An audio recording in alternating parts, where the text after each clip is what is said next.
Fala pessoal, tudo bem com vocês? Dorival Júnior, hein? Mexe no time, busca o empate. É verdade também que o Coxa abusou dos gols perdidos. Ponto importantíssimo na capital paranaense. Chega mais, eu sou o Chico Garcia, inscreva-se no canal e vamos juntos!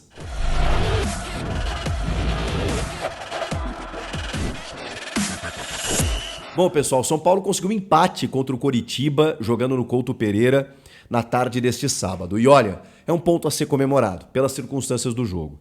O Coritiba, que vinha de 2 derrotas, tomando 3-0 em 2 jogos, inclusive um deles para o Fortaleza, protesto da torcida, Antônio Carlos Zago, técnico recém chegou, já está ameaçado e tudo mais.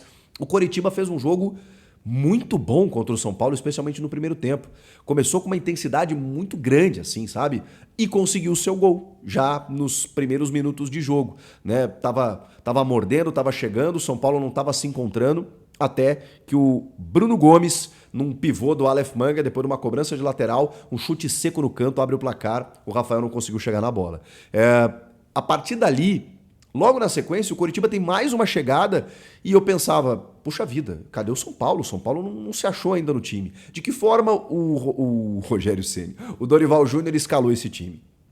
Colocando o Diego Costa ao lado do Beraldo, Diego voltando a ser titular lá depois da final da Sul-Americana, o Arboleda preservado no banco de reservas, com esses 2 zagueiros, o Raí Ramos na direita, né? Depois no segundo tempo ele bota o Rafinha, Caio Paulista na esquerda, e aí coloca 2 volantes, o Luan, Pablo Maia, Nestor, Alisson e o Wellington Rato com o Luciano. Por que eu disse que o Dorival, ao mexer no time, consegue um empate? Vou explicar para você. Logo depois do Coritiba quase chegar, ali, depois de ter feito o seu gol, em que eu pensei, cadê o São Paulo? O São Paulo começou a dominar as ações, mas não foi só por isso. Coritiba baixou as suas linhas, porque o Antônio Carlos Zago escalou 3 zagueiros, Kusevich, o Bruno Viana e o Vitor Luiz fechando pelo lado esquerdo, com o Jamerson, aquele que foi tentado pelo São Paulo, ainda com o Rogério, pelo lado esquerdo, e o Natanael como ala pela direita. E praticamente 3 atacantes também, né? O Rodrigo Pinho, o Caio César e o Aleph Manga.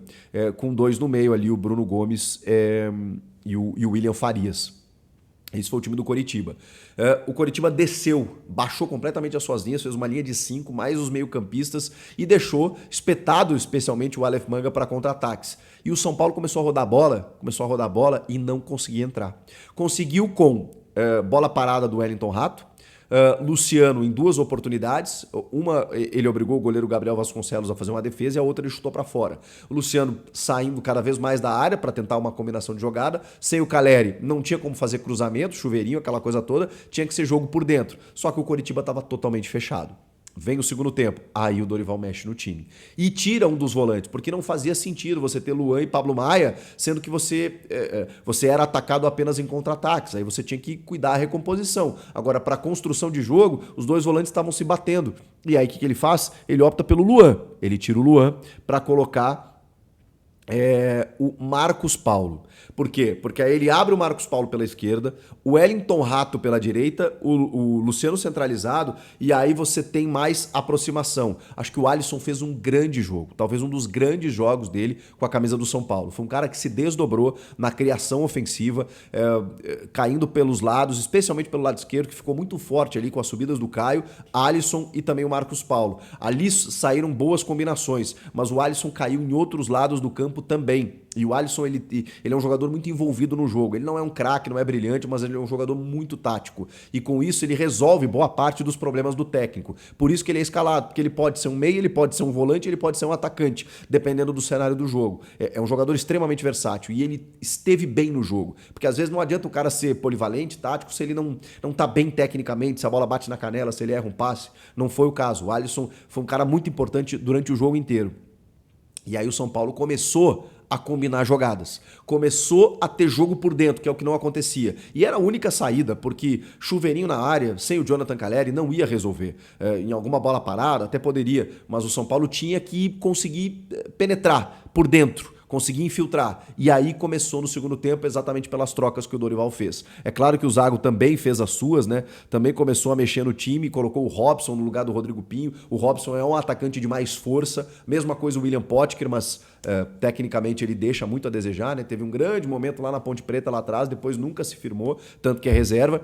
Mas o Robson sim. O Robson é um jogador mais da individualidade, do 1 contra 1, só que aí o jogo começou a ficar perigoso, porque o Dorival Júnior, ele arriscou. Ele tira um volante, começou a ficar mais perto da área e começou a avançar as linhas do seu time, ao mesmo tempo que ofereceu contra-ataques para o Coritiba. E o Aleph Manga, o senhor Aleph Manga, teve 2 ou 3 oportunidades claríssimas para poder aumentar a vantagem do Coritiba.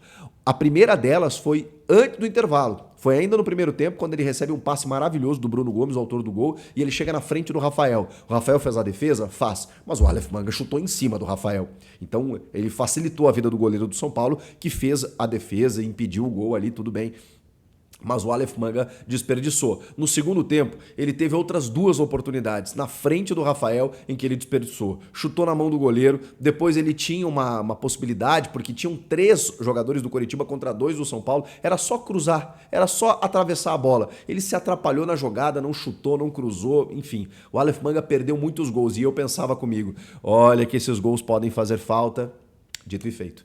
E aí o Marcos Paulo recebe uma bola na entrada da área, tenta colocar, ela dá um desvio, leve desvio, encobre o goleiro e empata nos minutos finais o jogo para a equipe do São Paulo. Méritos do Dorival Júnior, do técnico do São Paulo, do risco que ele se dispôs a correr na partida para pelo menos empatar o jogo. No final do jogo, o jogo estava franco, estava aberto. Poderia sair o gol da virada do São Paulo, como o Coritiba poderia passar à frente de novo, porque foi lá e cá. Um jogo muito movimentado, mas ficou no 1-1 e acho que de bom tamanho, porque o Coritiba cometeu o pecado dos gols perdidos e o São Paulo não se resignou com o resultado adverso, foi para cima, buscou um empate e buscou um ponto fora de casa. E quando você faz o cômputo, né, dos jogos da tabela, você percebe que esse pontinho contra o Coritiba, embora o Coritiba estivesse mal na tabela, é importante, até pelas circunstâncias do jogo. O jogo não foi tão favorável assim ao São Paulo, como não foi também contra o América. O que o São Paulo fez foi efetivo. Contra o Coritiba, o resultado pode não parecer assim, porque o Coxa perdeu gols, mas enfim, é um risco que você precisa correr e o São Paulo ainda conseguiu o empate através do Marcos Paulo.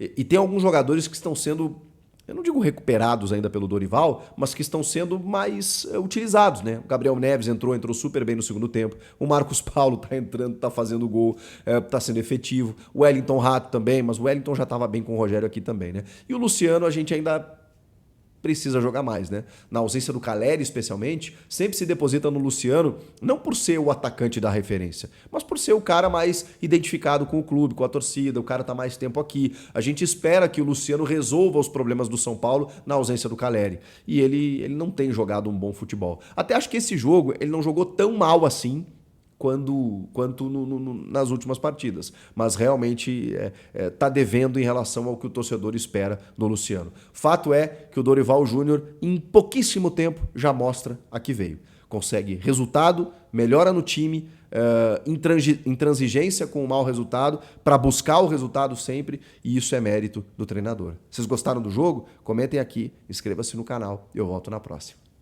Tchau!